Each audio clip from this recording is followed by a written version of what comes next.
Hello students, कैसे हैं आप लोग। आज का टॉपिक है गॉस के नियम के अनुप्रयोग। आज हम लोग गॉस के नियम का अनुप्रयोग करके किसी अनंत लंबाई के एक समान रूप से आवेशित चालक तार के निकट वैद्युत क्षेत्र की तीव्रता का व्यंजक ज्ञात करेंगे।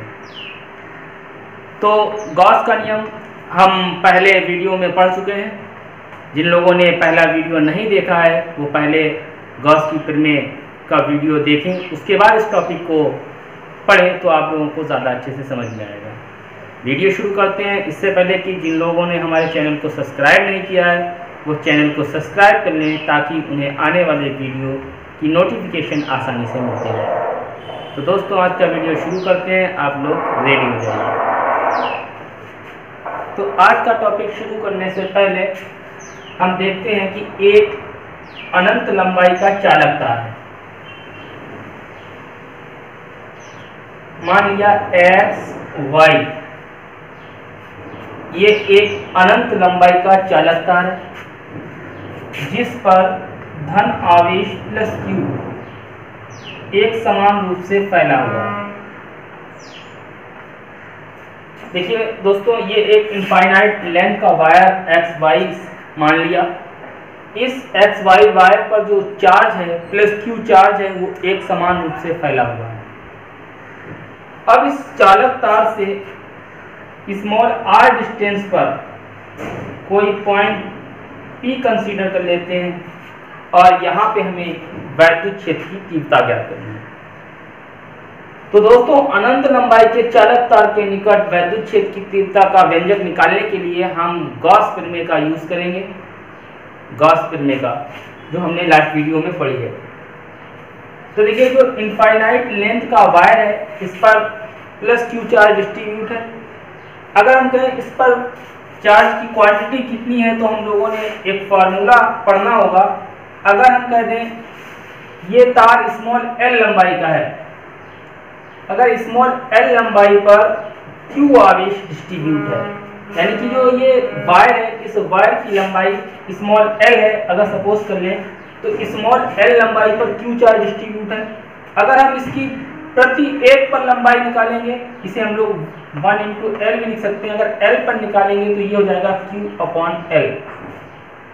तो दोस्तों, ये क्यू अपॉन एल जो बना है इसी को हम लोग कहते हैं लीनियर चार्ज डेंसिटी, यानी कि रेखीय आवेश घनत्व। अगर हम यहाँ पर कहें इस तार के ऊपर कितना चार्ज है तो Q इज इक्वल टू, अगर L लेंथ है तो इस पर लैम्डा चार्ज डिस्ट्रीब्यूट है। तो सबसे पहले हमें ये आसानी से ये चीज़ समझनी होगी। तो यहाँ पर हमारा जो लीनियर चार्ज डेंसिटी होती है वो lambda is equal to Q upon L होती है। इसकी डिफाइन क्या होती है, परिभाषा क्या होती है, तार की प्रति एकांक लंबाई पर जो आवेश फैला हुआ होता है उसी को हम रेखीय आवेश घनत्व कहते हैं और इसे लैम्डा से रिप्रेजेंट करते हैं। फिर से समझते हैं, अगर तार L मीटर लेंथ का है, L मीटर तार पर Q चार्ज डिस्ट्रीब्यूट है, तो पर एक पर जब निकालेंगे तो ये Q अपॉन L हो जाएगा। इस क्वांटिटी को ही हम लोग लीनियर चार्ज डेंसिटी यानी कि रेखीय आवेश घनत्व कहते हैं। तो हमारा ये अनंत लंबाई का जो तार है इस पर जो चार्ज है वो Q है और इसकी जो लीनियर चार्ज डेंसिटी है वो लैम्डा है। तो हम यहाँ पर देखेंगे तो हमने चार्ज से स्मॉल आर डिस्टेंस पर एक पॉइंट P कंसीडर कर रखा है। यहाँ पे हमें वैद्युत क्षेत्र की तीव्रता निकालनी है और ये भी बात ध्यान रखना है कि गॉस के नियम का प्रयोग करके निकालनी है। तो देखिए, बिंदु P पर वैद्युत क्षेत्र की तीव्रता निकालने के लिए हम यहाँ पर एक गॉसियन सरफेस का इमेजिनेशन करेंगे, कल्पना करेंगे। अब देखिए, जब हम ये फार्मूला गॉस के नियम का लगाएंगे, गॉस का नियम होता है phi is equal to q upon epsilon naught, और गॉस का थ्योरम होता है close integration of E vector dot dA vector is equal to q upon epsilon naught. तो देखिए, यहाँ पर फाई E जो है हमारा वो वैद्युत फ्लक्स है। तो यहाँ पर हमें चार्ज के चारों तरफ फ्लक्स चाहिए।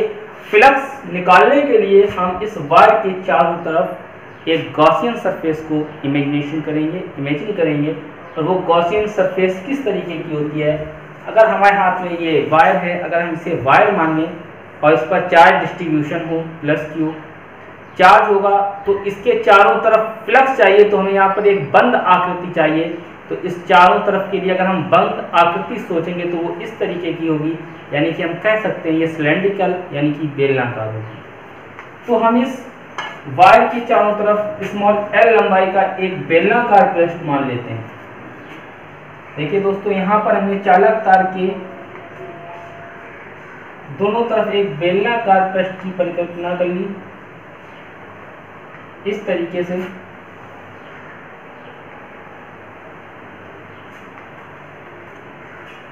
और मान लिया इस बेलनाकार पृष्ठ की लंबाई l है।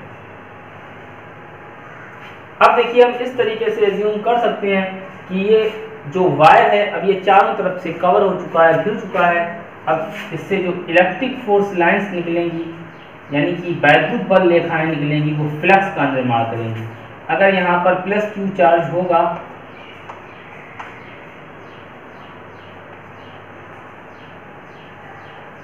तो देखिए ये प्लस क्यू चार्ज इस तरीके से यहाँ से वैद्युत बल रेखाओं को यहाँ से बाहर निकालेगा और ये वैद्युत बल रेखाएं देखिए सिलेंडर की सरफेस के साथ टच हो रही हैं जो कि फ्लक्स का निर्माण कर रही हैं।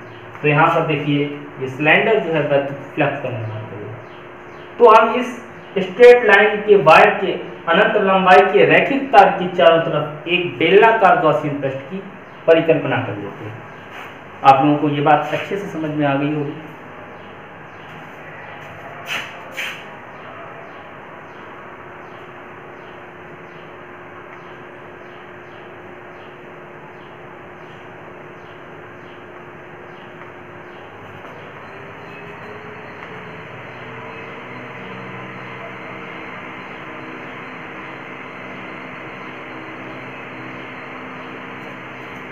अब देखते हैं दोस्तों,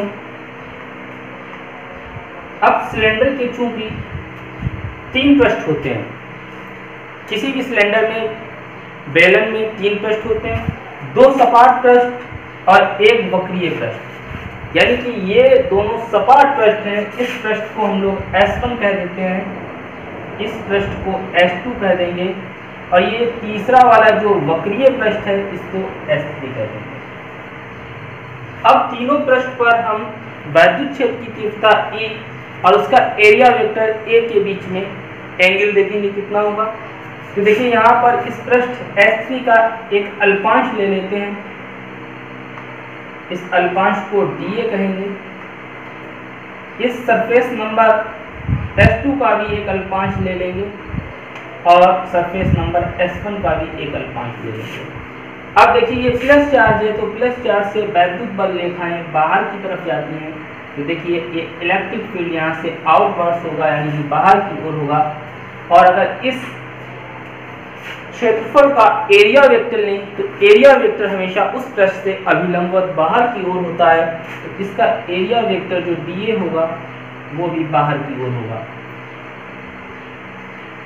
अब यहाँ इन दोनों के बीच में अगर हम एंगल देखेंगे, एंगल वैद्युत क्षेत्र की तीव्रता E और क्षेत्रफल सदिश dA के बीच एंगल देखेंगे तो देखिए दोनों तीर एक डायरेक्शन में है, तो यहाँ पर एंगल 0 डिग्री बन रहा है। अब हम इसी तरीके से सरफेस नंबर 1 पे चलते हैं। तो देखिए ये पॉजिटिव चार्ज है, पॉजिटिव चार्ज से यहाँ से इलेक्ट्रिक फोर्स लाइंस बाहर की तरफ जाएगी जो कि वैद्युत क्षेत्र का निर्माण करेगी। और इसका अगर एरिया वेक्टर लेंगे तो एरिया वेक्टर पृष्ठ से अभिलंबत बाहर की ओर होगा। तो यहाँ पर देखिए एंगल जो बन रहा है वो थीटा = 90 डिग्री बन रहा है।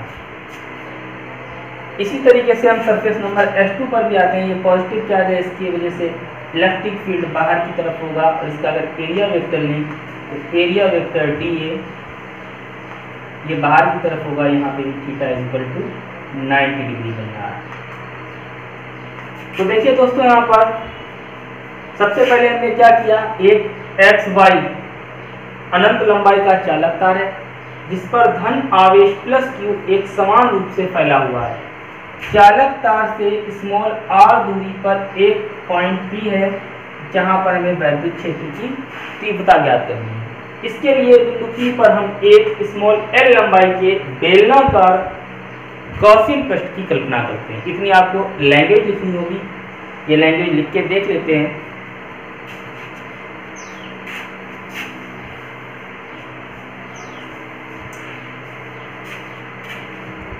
तो देखिए सबसे पहले लैंग्वेज लिखेंगे, माना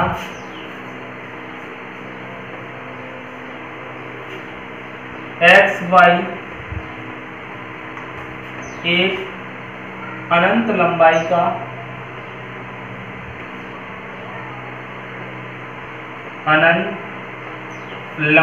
का चालक तार है,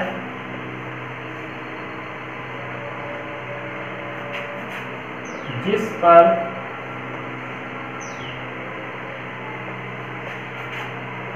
प्लस क्यू आवेश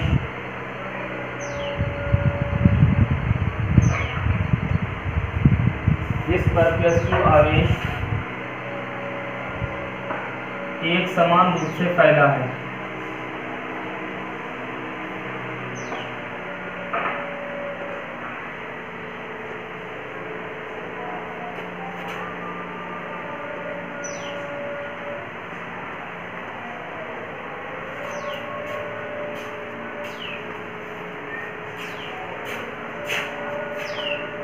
चालक तार से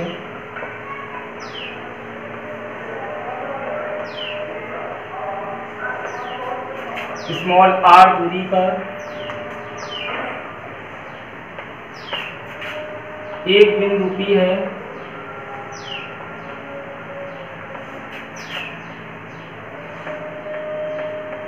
जिस पर हमें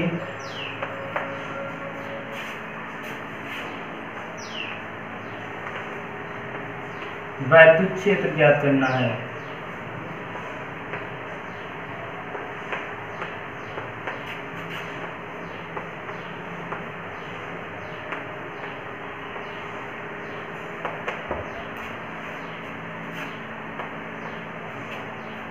बिंदु P पर स्मॉल l लंबाई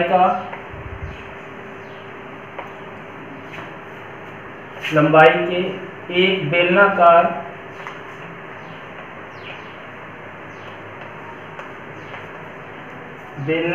गॉसियन पृष्ठ की कल्पना करते हैं।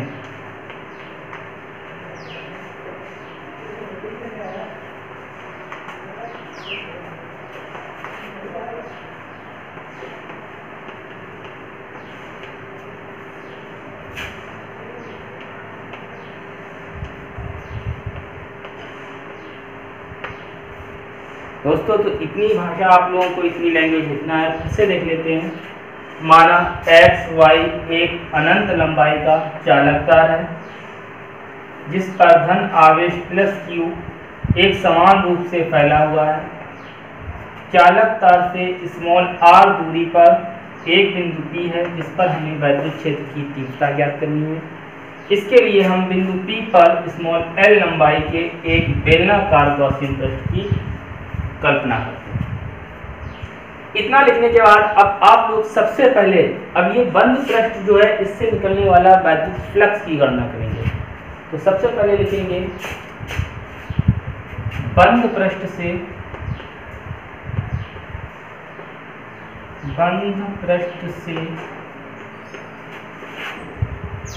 गुजरने वाला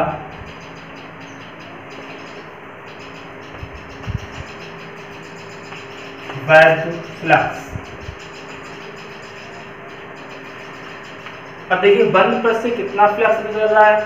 तो यहाँ पर तीन पृष्ठ हैं, तो फ्लक्स गुजर रहा है वो तीनों पृष्ठों से गुजर रहा है। तो इसे लिखेंगे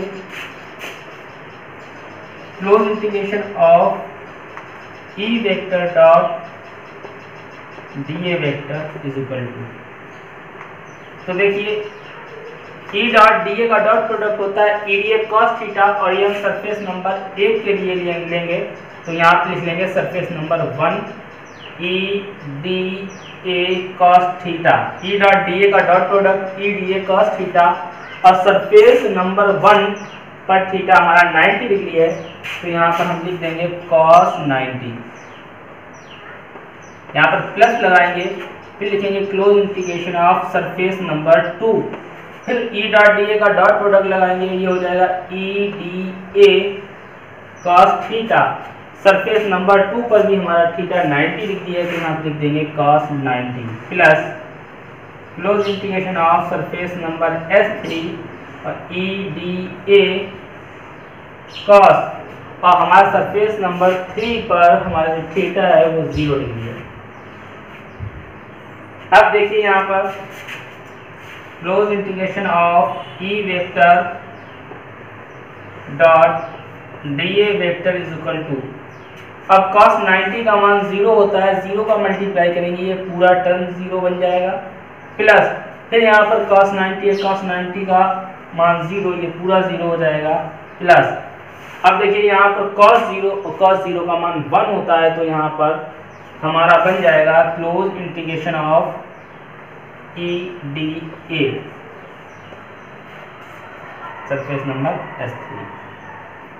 अब हमारा जो दो सरफेस थी S1 व S2, इन पर जो हमारा फ्लक्स था वो 0 हो गया, और हमारा सरफेस नंबर S3 पर जो फ्लक्स बना है वो E डॉट DA। अब देखिए यहाँ पर E हमारा कांस्टेंट हो जाएगा, इसे इंटीग्रेशन साइन से पहले लिख लेंगे, इंटीग्रेशन ऑफ DA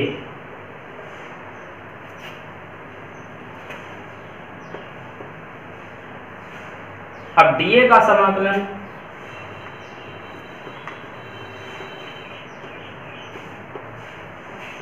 यहाँ पर देखते हैं, DA का समाकलन होगा A, तो ये बन जाएगा EA। अब यहाँ पर A पर एरिया, किसका एरिया, यहाँ पर हमने जो गॉसियन पृष्ठ एज्यूम किया था, जो कल्पना की थी वो बेलन के रूप में की थी, और बेलन का क्षेत्रफल होता है 2πRL। तो यहाँ पर देखिए E और एरिया की जगह रख देंगे 2πRL, यहाँ पे लिख भी देंगे क्योंकि A is equal to 2πRL बेलन के लिए। अब हमारा क्लोज इंटीग्रेशन ऑफ आ गया E डॉट 2πRL। अब यहाँ पर हमारा फ्लक्स निकल आया, फ्लक्स निकालने के बाद अब हम यहाँ पर स्टेप नंबर 2 अप्लाई करेंगे। फर्स्ट स्टेप में हम E डॉट DA निकालते हैं, और दूसरी स्टेप में निकालेंगे बंद पृष्ठ के अंदर आवेश। तो देखिए L लंबाई का हमारा वायर है, गॉसियन पृष्ठ है, और यहाँ पर Q चार्ज डिस्ट्रीब्यूट है। तो अभी हमने एक फार्मूला जो पढ़ाया था, lambda is equal to Q upon L, इससे जब चार्ज निकालेंगे L लंबाई के वायर पर, तो Q बराबर लैम्डा L हो जाएगा। तो अगली स्टेप में लिखेंगे बंद पृष्ठ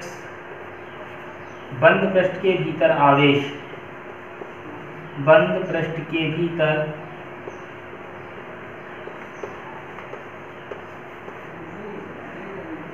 आवेश। तो बंद पृष्ठ के भीतर आवेश वहां से हो जाएगा Q is equal to lambda L, Q is equal to lambda L। आप लोग ऊपर से अच्छे से नोट कर लीजिए, जब तक इसका स्क्रीनशॉट ले लीजिए।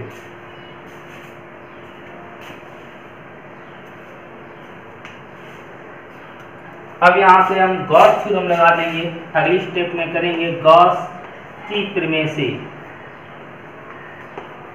गॉस की प्रमेय से। दोस्तों गॉस की प्रमेय होती है close integration of E vector dot DA vector is equal to Q upon epsilon naught. हम यहाँ पे क्या करेंगे, देखिए E डॉट DA की वैल्यू निकाली है E डॉट 2πRL, यहाँ पे पुट करेंगे, Q बराबर लैम्डा L यहाँ पर पुट करेंगे। तो देखिए यहाँ close integration of E dot DA, और E डॉट DA की जो हमारी वैल्यू है वो हमारी वैल्यू ये रही, वो यहाँ पर पुट कर देते हैं। तो ये हो जाएगा E dot 2πRL is equal to, अब देखिए यहाँ पर Q है, तो Q बराबर हम लोगों ने निकाला है लैम्डा L, वो भी यहाँ पर प्लेस करेंगे, अपॉन यहाँ पर एप्सिलॉन नॉट चल जाएगा कि इस L से ये L कैंसिल हो जाएगा। यहाँ पर जब हम E इज इक्वल टू निकालेंगे तो ये बन जाएगा 1 अपॉन 2π, ये नीचे आ जाएगा, ये है epsilon not into lambda upon R। दोस्तों यही वैद्युत क्षेत्र की तीव्रता का व्यंजक होता है एक चालक तार के निकट। यहाँ पे हो जाएगा न्यूटन पर कूलम। इसमें ऐसा अच्छे से नोट कीजिए।